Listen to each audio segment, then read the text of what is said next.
तुम्ही जो आता फ्रीमध्ये व्हिडिओ पाहिला तो Instagramला खूपच ट्रेंडिंगला चाललाय. त्याच्यावरती आपण हे ट्युटोरियल क्रिएट केले आहे. जर तुम्हाला पण तुमच्या स्वतःचा हा व्हिडिओ क्रिएट करायचा असेल तर हा व्हिडिओ शेवटपर्यंत पहा. सर्व एडिटिंग तुम्हाला आपण या व्हिडिओमध्ये सांगितलं आहे. चॅनलवरती कोणी नवीन असेल तर चॅनलला सबस्क्राईब करून ठेवा. असे तुम्हाला ट्रेंडिंग टॉपिकवरती टोटल या चॅनलवरती मिळून जातील. आता तुम्हाला काय करायचं, हा व्हिडिओ क्रिएट करण्यासाठी कॅपकट तुम्हाला इथे ओपन करायचं आहे. कॅपकट तुम्ही इथे ओपन केल्यानंतर न्यू प्रोजेक्टचं ऑप्शन आपल्या त्यावरती क्लिक करायचं. क्लिक केल्यानंतर इथे तुमचा जो फोटो असेल सिलेक्ट करायचा आणि इथून ऍड करायचा. फोटो ऍड केल्यानंतर खाली रेशोच ऑप्शन मिळेल, त्यावरती क्लिक करून ओपन सोर्सचा इथून बॉक्स सिलेक्ट करायचा आहे. त्याच्यानंतर बरोबर चिन्हावरती क्लिक करून फोटो आपल्या इथून सेट करून घ्यायचा. फोटो सेट झाल्यानंतर फोटोच्या पहिल्या एंगल यायचंय. आल्यानंतर खाली इथून मग ओव्हरलेच ऑप्शन मिळून जाईल, त्यावरती आपल्याला क्लिक करायचं. पुन्हा ऍड ओव्हरलेवरती क्लिक करून बीटमा व्हिडिओ इथे तुम्हाला ऍड करायचा आहे. हा बीटमा व्हिडिओ तुम्ही ऍड केल्यानंतर त्याच आपल्या व्हिडिओवरती क्लिक केल्यानंतर खाली थोडे ते स्क्रोल करायचं. मग एक्स्ट्रा कॉडोच ऑप्शन मिळून जाईल, त्यावरती क्लिक करून द्यायचं आहे. क्लिक केल्यानंतर इथं आपलं सॉन्ग ऍड होऊन जाईल. सॉन्ग ऍड झाल्यानंतर ह्या फोटोवरती क्लिक करायचं. ह्याच्या फोटोची लेंथ असेल जेवढे सॉन्ग आहे तिथपर्यंत न्यायची अशा, ठीक आहे. नेल्यानंतर आता आपल्याला सिम्पली काय करायचं, हा जो बीट मोड आहे ना त्यामध्ये आपण बीट दिलेले आहेत.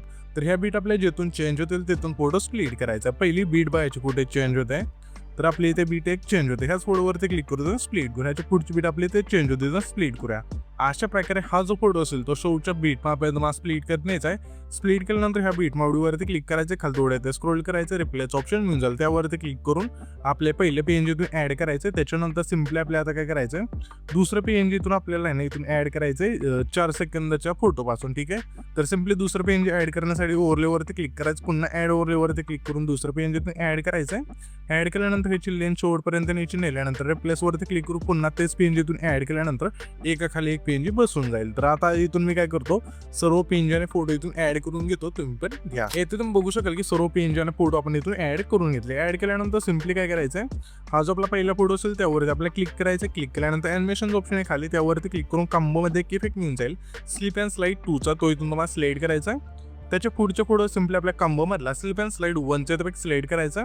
पुन्हा आपल्या त्याच्या पुढच्या फोटोला हेच दोन इफेक्ट रिपीट करायचे, स्लिप अँड स्लाइड 1चा आणि 2चा, ठीक आहे. त्याच्यानंतर त्याच्या पुढच्या फोटो सिम्पली आपल्या इन मधलाच ऊसचा जो इफेक्ट असेल तो तुम्हाला इथून स्लाइड करायचा. पुन्हा आपल्या त्याच्या पुढच्या फोटोला आहे ना कंबो मधला स्लिप अँड स्लाइड 1चा इथून इफेक्ट द्यायचा आणि त्याच्या पुढच्या फोटोला 2चा, ठीक आहे.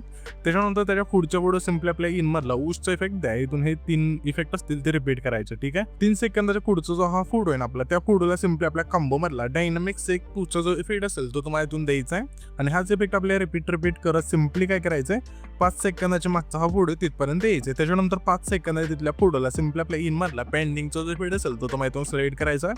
पुन्हा आपल्या त्याच्या पुढच्या फोटो सिम्पली आपल्या इन मधला क्रॉस सेकचा इफेक्ट सिलेक्ट करायचा. पुन्हा आपल्या त्याच्या पुढचा फोटो आहे त्या फोटो सिम्पली आपल्या इन मधलाच सेक्स स्लाइड हा जो इफेक्ट असेल तो तुम्हाला इथून सिलेक्ट करायचा. पुन्हा आपल्या त्याच्या पुढचा फोटो आहे त्या फोटो सिम्पली आपल्या इन मधला ऊसचा जो वेळ असेल तो तुम्हाला इथून सिलेक्ट करून बरोबर चिन्हावरती क्लिक करायचं. इथून हे सर्व इफेक्ट दिल्यानंतर सिम्पली आपल्याला आता काय करायचं, पहिल्यांजूट यायचं आहे. पहिल्यांजूट आल्यानंतर इफेक्ट ऑप्शन आहे खाली, त्यावरती क्लिक करायचं. व्हिडिओवरती क्लिक करू तुम्हाला सिम्पली इंट्रो अँड आउट्रो मध्ये द्यायचं. यामध्ये दिल्यानंतर मग इफेक्ट मिळून जाईल हॅलो ब्लरचा, तो इथून तुम्हाला सिलेक्ट करायचं. सिम्पली यामध्ये असेल सिलेक्ट करून बरोबर चिन्हावरती क्लिक करायचं. आणि ह्याच्या इफेक्टची लेंथ असेल सिम्पली आपल्या पहिल्या फोटोपासून 5 सेकंदाच्या मागचा हा फोटो तिथपर्यंत आणून ठेवायचे. ठेवल्यानंतर ऍडजस्टचं ऑप्शन आहे खाली, त्यावरती क्लिक करून स्पीड जा ठेवायचं. इंटेन्सिटी संपूर्ण बरोबर चिन्हावरती क्लिक करायचं आहे. आता हा जो आपला 5 सेकंद तिथला फोटो असेल त्याच्या इथं व्हिडिओवरती क्लिक करून पार्टच्या ऑप्शन मध्ये द्यायचं आहे. यामध्ये मग इफेक्ट मिळून जाईल सेकचा, तो इथून तुम्हाला सिलेक्ट करा अशा प्रकारे बरोबर चिन्हावरती क्लिक करा. ह्या सुद्धा इफेक्टची लेंथ 5 सेकंदाच्या फोटोपासून शेवटच्या फोटोपर्यंत न्यायची. नेल्यानंतर ऍडजस्ट वरती क्लिक करून स्पीड आणि इंटेन्सिटी 15-15 ठेवून बरोबर चिन्हावरती क्लिक करायचं. पुन्हा आपल्या इथेच यायचं व्हिडिओ वरती क्लिक करू तुम्हाला सिम्पली पार्टच्या ऑप्शन मध्ये द्यायचं. यामध्ये मग इफेक्ट मिळून जाईल ब्लॅक फ्लॅश 2चा, तो तुम्हाला सिलेक्ट करायचा आणि बरोबर चिन्हावरती क्लिक करायचं आहे. आणि ह्याच्या इफेक्टची लेंथ असेल 5 सेकंदाच्या फोटोपासून शेवटच्या फोटोपर्यंत न्यायची. नेल्यानंतर सिम्पली हा जो व्हिडिओ असेल इथून आपला क्रिएट होऊन जाईल. तर हा जो पण व्हिडिओ क्रिएट केलाय तो सेव्ह करण्यासाठी वरती एक सोर्स ऑप्शन दिलाय, त्यावरती आपल्याला क्लिक करायचंय. क्लिक केल्यानंतर इथं तुमचा जो व्हिडिओ असेल इथून एक्सपोर्ट होऊन जाईल.